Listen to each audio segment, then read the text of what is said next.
rekord, který zde vytvořil Španěl Andrés Villarinho. Oba jezdci se na závodech již nepotkávají, protože Villarinho po 2 vážných haváriích dal přednost okruhovému šampionátu, kde startuje s podporou továrního týmu Norma.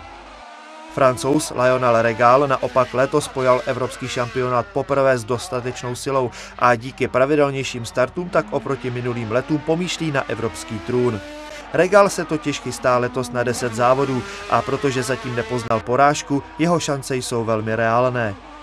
Regal svou úlohu favorita potvrdil již během sobotních tréninků, kdy se dostal pod hranici 3 minut. Ukázalo se, ostatně podobně jako v předchozích závodech, na absolutním pořadí odpovídali předpokladům. Regal se svým Reynardem Nippon zjel 2 velmi vyrovnané časy na hranici 3 roky starého rekordu, ale půl vteřina na překonání přeci jenom chyběla.